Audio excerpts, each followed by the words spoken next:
Hello everyone, my name is Armaan and my mom works at the Aga Khan Museum. Today we'll be reading a book called Two Crafty Jackals, written by Elizabeth Baird and illustrations attributed to Sadiqi Beg. This book was commissioned by the Aga Khan Museum.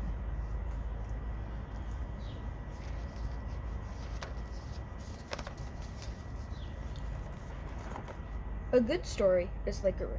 It starts from far away and travels on and on, passing through the country after another, one country after another, bringing life and pleasure along its way. The stories in this book began their lives in India more than 2,000 years ago, and they have been traveling ever since. They passed through the ancient languages of Sanskrit, Pahlavi, and Syriac, and were already 1,000 years old when they were translated into Arabic. They jumped from Arabic to Persian, and then they continued traveling. They went back to India and then to Afghanistan and Georgia and Turkey. Later they arrived in Europe and were translated into Spanish and Italian and German and French and English and many other languages. These are lovely stories, all wrapped up in one another, so that sometimes one begins before the last has ended. Tell the tale of Dimnah, a crafty little jackal who sets out to get the better of the mighty king of lions, and Dimnah's brother, Kalilah, who tries to stop him from making too many mistakes. All the way through the history of these stories, great artists have been inspired to illustrate them. The pictures in this book have been attributed to the Iranian artist Sadiqi Beg, who lived more than 400 years ago.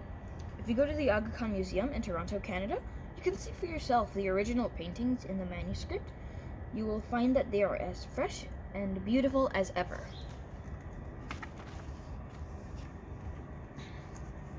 Once there was a great Shah who ruled over many lands. He wanted above all things to be wise, so that his nation would live in peace and his people would be happy. The Shah knew that wherever there is a powerful person, there are others who are jealous, and when people are jealous, they can be tempted to spread unkind rumors. They can be deceitful and destructive. I need to be on my guard against those who might try to hurt me, the Shah said to his best friend and counselor. Can you give me some advice? The counselor thought for a while, then said, Let me tell you a story. It's about a lion, a bull, and two crafty little jackals. The Shah smiled and lay back comfortably on his cushions. I like stories. Go on.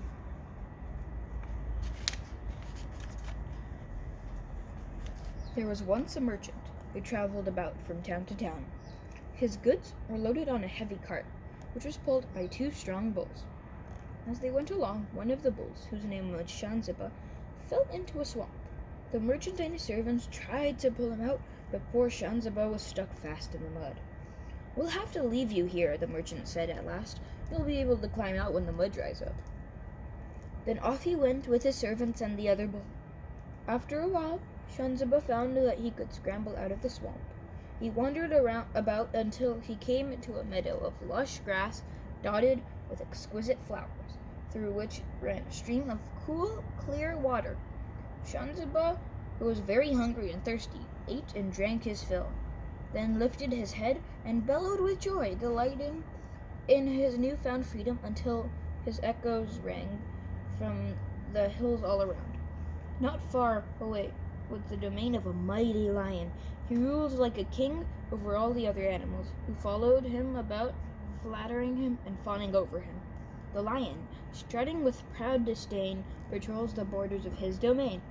There is nothing he dreads, no one he fears. His subjects tremble when he appears. The king of lions has never been afraid in his life, but he had never heard the roaring of a bull, and Shanziba's bellowing terrified him. He didn't even dare to march around his borders the way he had done before, but stayed fixed in one place. Two crafty jackals hung around the court of the king. One was called Kalilah, and the other one called Dimnah. Both of them were clever and quick-witted, but Dimnah was greedy and ambitious too. Have you noticed, brother, asked Dimnah, that our lord the king never moves about anymore? He used to roam around the country, but now he hardly stirs himself. The king can do as he pleases, answered Kalilah. It has nothing to do with us. We're of no importance to him. He looks after us, and that should be enough. Anyway, it's dangerous to poke your nose into the affairs of your betters. Dimnah shook his head. I'm tired of being a nobody, lurking on the edge of the court, being ignored by all the important animals.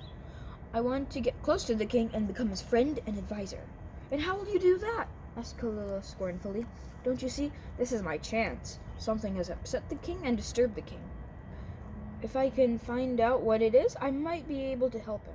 But you're only a little jackal. You're not like those grand creatures who surround our lord and master. Maybe not, but if he does come to favor me, I'd serve him well. I'd be sincere and loyal and give him the best advice. Well, if you really want to try your luck, you better take care. Being close to a powerful king is like being close to a fire. Your whiskers might burn and your fur might get singed. Still, if you're determined, I wish you the best of luck.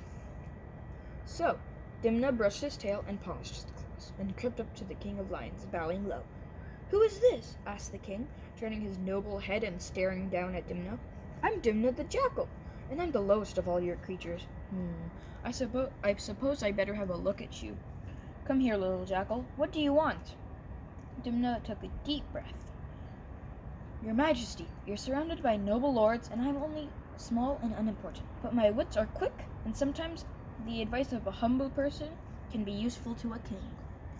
The nimble fly darts to and fro, watching all who come and go, while on the ground the gaudy peacocks glide, shaking their tails in all-consuming pride. I'm like that little fly, O king. I see and hear everything. I can tell your majesty what's really going on, unlike those puffed-up nobles in your court. The king's courtiers were none too pleased to hear this, but the king smiled. That's good. I can see you're a clever fellow. I need counselors like you. We'll talk again. Dimnah was delighted by his success, and from that moment on, he spent all his time close to the king, who came to trust him and treat him like a friend. One day, when they were alone together, Dimnah said to the king, I can see that something troubles you, sire. You used to patrol your borders, but now you remain in one spot. May I know the reason?